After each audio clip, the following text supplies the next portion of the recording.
Yo, Celtics Nation! You ready for a video that's gonna have your Boston pride pumping? Today, we're diving into two massive stories that are shaking up our world. What's Brad Stevens cooking behind the scenes? Are we on the verge of a game-changing move or a challenge that'll test our loyalty? You won't believe what's coming. So grab a seat, smash that like button, hit subscribe with the bell on, and let's find out what's going down with our squad. This Celtics offseason is straight up wild, and the first story today has us all on edge. Al Horford, our rock, our leader, hasn't decided if he's staying in the NBA or hanging up his sneakers. Yup, the 39-year-old vet is weighing his future, and a big-time insider dropped that he might be headed to a Western Conference contender, a legit title chaser. Picture Al with all his wisdom suiting up against us. Gives me chills just thinking about it. But hold up, there's more. Another all-star big man just traded to an Eastern rival let slip a bombshell. He thought he was westbound, but landed on a team where the pressure's lighter. Who is it? And what's this mean for our season? Let's break it down. Horford's more than a player for Boston. He's the guy anchoring the paint, keeping the squad cool under fire, and draining threes like few bigs can.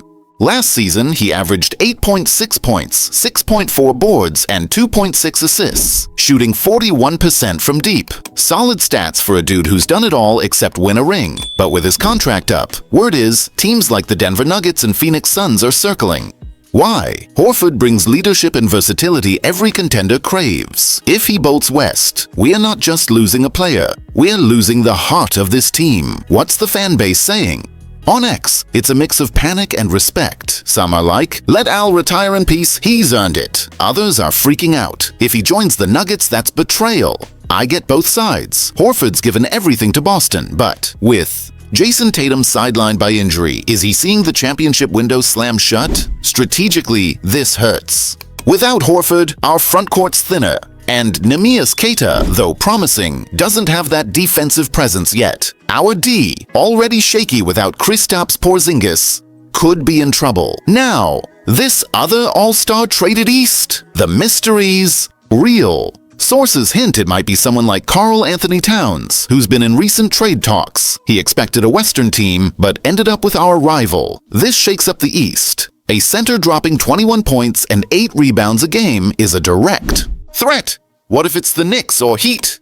That lighter pressure he mentioned could give rivals an edge, playing without Boston's spotlight. The fallout. Our plans are on thin ice. Stevens needs to act fast to bolster the roster, because losing Horford and facing a stronger rival makes this season a grind. And while we're reeling from Al's potential exit, another story's got us all floored. While we're still wrapping our heads around Horford's future, the Celtics hit us with another shocker.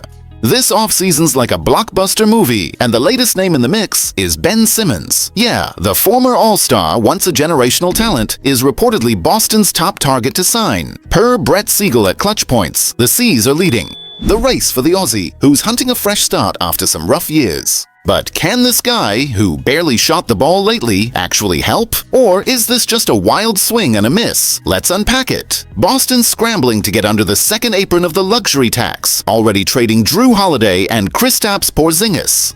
With Tatum out from a torn Achilles, the team's eyeing a transition year. Enter Simmons. He's not the max contract star anymore, but he's got skills that turn heads.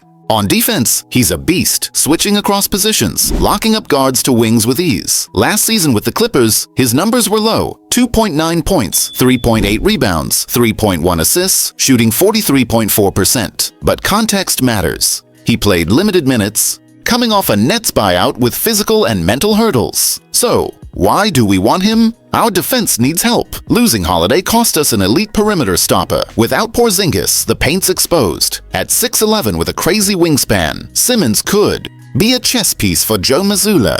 He's an elite passer with court vision that screams young LeBron. The catch? Offense. Defenses sag off him 10 feet because his shot's non-existent. That clogs spacing, a problem with Tatum out. Plus, fans are split. On X, some say he's a defensive game changer. Others yell, sign him and I'm done with this team. Strategically, it's a high-stakes gamble. If Simmons regains his mojo, he's a steal on a vet minimum. But if he's still stuck, like in the 2021 playoffs, against Atlanta, he's dead weight. Stevens is clearly building a cheaper competitive squad. With Derek White and Jaylen Brown running the offense, Simmons could stick to what he does best, defend and dish. But what if a team like the Lakers swoops in last minute? The market's wild. All this shows Boston's planning long-term, but the now's full of question marks. With these two stories, we gotta talk about what's next. This Celtics offseason's got us gasping, right? On one hand, Al Horford might take his veteran savvy to a Western rival. On the other, the risky bet on Ben Simmons, a guy who's got fans arguing non-stop. Is Brad Stevens crafting a master plan or digging our grave? With Tatum hurt, this season's a trial by fire. So, Celtics Nation, what's your take? Is Simmons the missing piece or a historic flop? Should Horford stay? Drop your thoughts in the comments, hit that like button, and subscribe to stay locked in.